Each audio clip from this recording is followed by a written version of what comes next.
네, 안녕하세요. 심선민 작가입니다. 저도 심선민TV라는 제 개인 채널을 운영을 하고 있고, 그동안 이제 김정준 대표님하고 방송 및 진행을 하면서 많은 분들이 대표님한테 궁금해 하셨어요. 앞으로 제가 제 채널에서도 좀 작가님들이나 대표님들, 그 다음에 강사님들 인터뷰도 진행을 할 예정인데요. 네. 첫 시간으로 제가 대표님하고 그동안 방송을 했으니까, 대표님 인터뷰를 진행을 좀 해볼까 합니다. 네. 먼저 대표님 자기소개 좀 부탁 좀 드릴게요. 예, 안녕하십니까. 저는 주식회사 아이로에드의 CEO 김정준입니다.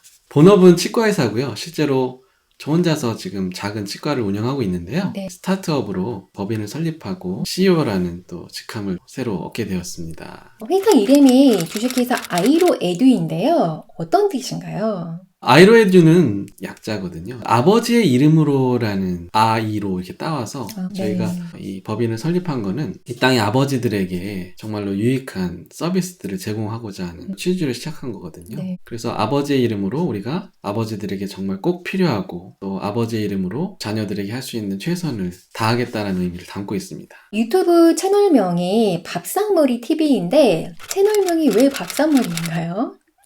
그래서 많은 분들이 오해하시는 것 같아요. 밥상머리 하니까 무슨 네. 먹방이 아닌가. 얼마 전에 다큐멘터리가 있었어요. 밥상머리의 작은 기적이라는 프로그램이었는데 가정에서 이루어지는 그 부모와 자녀 간의 밥상머리 대화가 얼마나 자녀의 두뇌를 일깨우고 좋은 효과를 가져오는지에 대한 방송이었거든요. 네. 특별히 유대인 교육에서 하브루타라고 하는데 그들이 밥상에서 아버지가 자녀들과 끊임없이 그런 지적인 대화와 토론을 통해서 굉장히 두뇌가 개발되는 좋은 효과를 거두고 있는데 우리나라도 일제시대 이전에는 그런 식으로 밥상머리에서 아버지가 자녀들을 교육하는 교육이 있었거든요. 그것을 부활한다는 의미도 있고 네. 우리 아버지들이 가장 통계상으로도 자녀들과 많은 대화를 나눌 수 있는 마주하는 시간은 결국 저녁 식사 시간이라고 해요.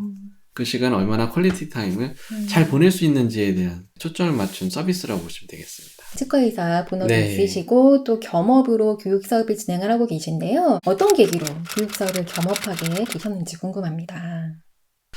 사실 제 본업은 치과인데 이 교육이라는 건 전혀 무관한 분야잖아요. 네. 근데 아무래도 부모가 되다 보니까 우리 사회 교육 문제에 대해서 좀 심각하게 생각을 하게 됐어요. 예전에 안산에 살고 있었는데 그때 세월호 사건이 있었어요. 그 세월호 사건이 단순히 하나의 사고가 아니라 우리나라의 그 거대한 교육 시스템의 모순을 드러내는 사건처럼 다가왔었거든요. 정말 순수한 우리 청소년들이 저렇게 허무하게 목숨을 잃고 있는, 지금도 많은 청소년들이 비관하지 자살하고 있는데 어른들이라면 이런 잘못된 시스템으로부터 우리 아이들을 건져낼 수 있는 노력들을 해야 되지 않는가. 그래서 무작정 저희 직장 근처에 있는 교육대학원을 야간으로 등록을 했습니다. 독서교육학과를 먼저 들어가는 걸 시작으로 해서 현장에서 많은 아이들을 통해서 이런 교육을 실천해보고자 노력을 많이 했고요. 네. 그렇게 이제 하다가 좋은 계기가 되어서 이렇게 사업도 시작하게 되었습니다. 하브루타 교육에 관심 많이 있잖아요. 지금 하고 계신 교육 사업도 하브루타랑 또 독서교육과 관련된 콘텐츠를 만들어 나갈 예정이라고 하셨는데요. 대표님이 생각하는 하브루타 교육은 무엇이고 또 대표님이 그렇다면 앞으로 추구하실 하브루타 교육의 좀 중점적인 부분은 어떤 부분일까요? 참 요즘 하브루타라는 말이 너무 유행이잖아요. 네. 하브루타를 하면은 정말 아이가 저절로 똑똑해질 것만 같은, 그래서 심지어는 학원도 하브루타 학원 이런 식으로 마케팅을 많이 하는데 네. 저는 그렇게 뭐 복잡하게 생각하지 않아요. 예를 들어서 우리나라의 발효식품, 된장이나 김치나 이런 것들이 굉장히 건강에 좋고 입증이 돼 있잖아요. 네. 근데 어떤 외국 사람들이 우리나라의 그런 발효 음식들을 자기 나라에 들여와가지고 그걸 만들었다고 생각을 해보세요. 네. 예를 들어서 김치를 담갔다고 생각해보세요. 근데 우리 입장에서는 그게 진정한 김치는 아니지만 또 어떻게 보면 그 정신을 가져온 거잖아요. 네. 엄밀히 엄밀히 말하면 하브루타를 제대로 하려면 사실 그 유태인들이 그들의 텍스트로 삼고 있는 구약 성경과 탈무드를 가지고 해야 되는데 사실 우리가 그렇게 할 수는 없어요. 그래서 그걸 어떻게 하면 효과적으로 대체하면서도 우리 현실에 맞게끔 바꿀 수 있을까라는 고민을 많이 했고 그 일환으로서 특별히 초등학교 시절 모든 아이들이 다 공부하는 학교에서 배우는 것들을 기초로 해서 또 그것과 연관된 책들, 이걸 가지고 유태인식의 질문과 대화를 한번 해보자 하는 것이 저의 생각입니다. 저희 서비스의 중점적인 부분이 하브루타하고 또 아빠 효과입니다. 물론 하브루타를 엄마들이 할 수도 있습니다. 근데 저희는 정말 아빠들이 아주 손쉽게, 때론 인스턴트처럼 바로 적용할 수 있게끔 구체적인 것들을 직접적으로 제공해 주는데 초점을 맞출 거고요. 그래서 아빠만이 누릴 수 있는 두뇌 개발 효과나 이런 것들에 초점을 맞춰서 계속해서 콘텐츠들을 보강해 나갈 생각입니다. 이 앱을 그러면 누가 어떤 용도로 사용하는지 말씀 부탁드릴게요.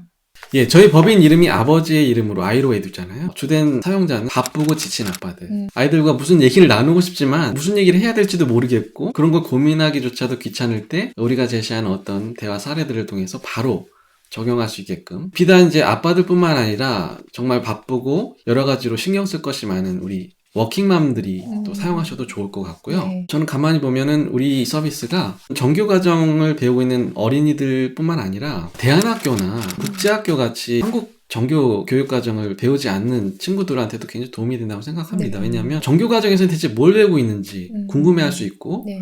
우리 서비스를 통해서 아 이런 걸 배우고 있구나. 검정고시나 이런 거 대비할 때도 아주 좋고요. 특별히 또 대안학교뿐만이 아니라 특수학교 다니고 있는 부모님들도 활용하시면 참 좋을 것 같아요. 왜냐하면 특수학교 다니는 아동들 같은 경우는 학원을 다니고 싶어도 다닐 수가 없거든요. 그런데 저희 서비스를 통해서 집에서 얘가 이걸 학교에서 배우고 있으니까 어떤 문제풀이나 이런 것이 아니라 질문과 대화를 통해서 확인해 나갈 수 있는 그런 아주 큰 장점이 있어요. 아이들과 집에서 밥상머리 대화 많이 실천하고 계신가요?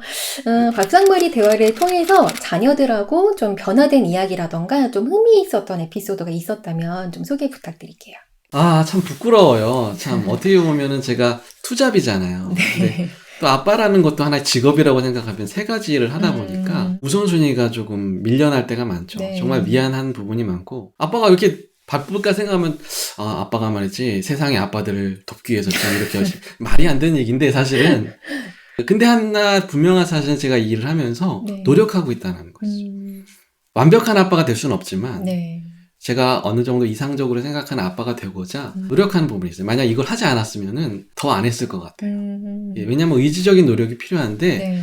제가 스스로에게 부끄럽지 않기 위해서 제가 그런 아빠들을 되게 하게끔 만드는 사람인데 네. 저도 안 할 수는 없잖아요. 그렇죠. 예, 잘한다고는 절대 말을 못하고 열심히 노력한다고 말씀드리고 싶고 중요한 사실은 아이들과 대화할 때 무슨 생각을 대체 하고 있나 얘가 무슨 얘기를 해야지 좋을까라는 고민이 많이 없어졌어요. 왜냐하면 지금 학교에서 뭘 배우고 있는지 다 파악이 되기 때문에 얼마 전에 다모임이라고 해서 학부모 모임을 나갔으면 선생님이 다 이렇게 소집을 하시는데요. 저는 그 내용이 다 이해가 되더라고요. 왜냐면 제가 그걸 만들었으니까 네. 뭘 배우는지 다 알아요. 그래서 학교에서 이거 필요할 거니까 이거 준비하라고 엄마한테 알려주기까지 했어요. 그런 부분은 참 여러 가지로 좀 보람이 있었습니다. 네. 네. 본업이 치과 의사이신데 학창 시절에 공부 굉장히 잘하셨을 것 같아요. 학창 시절에 좀 책 많이 읽으셨는지 궁금하고요. 어떤 독서 습관이 대표님 공부하시는 데 도움이 됐나 좀 궁금합니다. 공부를 뭐 못하지는 않았지만 저는 느낀 게 뭐냐면 제가 사실은 전공으로 마지막 과정까지 다 마쳤거든요. 그렇지만 그걸 끝나고 느낀 건 뭐냐면 이게 진짜 공부일까?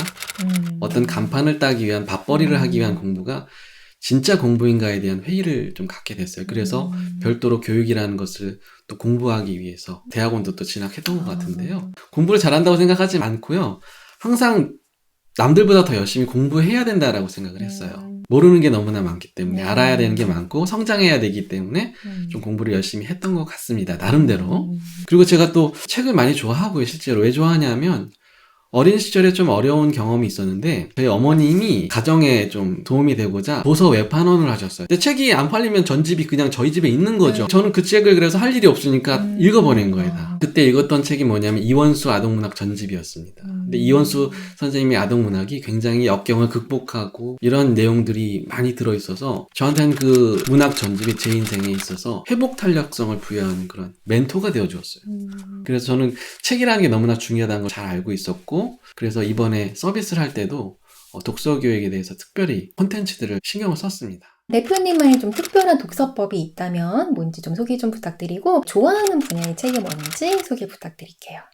사실 일을 하다 보면 정말 책 읽기가 어렵거든요. 모든 직장인들이 마찬가지겠지만 좀 뭔가 집중해서 읽으려다가 보면은 좀 일이 생겨버리고 그래서 흐름이 끊어지는 경우가 많죠. 또 집에 들어가면 피곤하니까 잘 못 읽게 되고 네. 저는 그래서 짬짬이 독서를 좀 많이 하게 돼요. 그래서 특히 어린이 책을 좀 좋아하게 됐습니다. 네. 그림책 같은 경우는 10분이면 다 읽잖아요. 굉장히 쉽고 재밌게 자세히 풀어져 있기 때문에 그래서 어린이 책들의 매력에 빨려 들어간 것 같아요. 네. 앞으로 밥상머리 TV 방향하고 아이로에듀의 계획이 있으시다면 소개 부탁드리겠습니다. 부모님들이 지금 과도한 사교육비 부담으로 해서 굉장히 고민하고 계시고 그렇게 투자를 해도 불확실성이 굉장히 불안해하고 계시잖아요. 저는 그런 현실을 부모님들이 연대해서 해결해 나가는, 그래서 우리 아이들에게 고통받지 않는 교육을 물려줄 의무가 있다고 저는 생각을 하고 있어요. 그래서 단순히 이 서비스를 통해서 어떤 사업을 하는 게 목적이 아니라 우리 부모님들이 우리 아이들에게 정말로 올바른 교육이 뭔지를 한번 깊이 있게 고민해보는, 그래서 만약에 필요하다면 정책적인 요구도 하고, 근데 가장 큰 피해자는 저는 부모님이 아닌가 생각이 들거든요.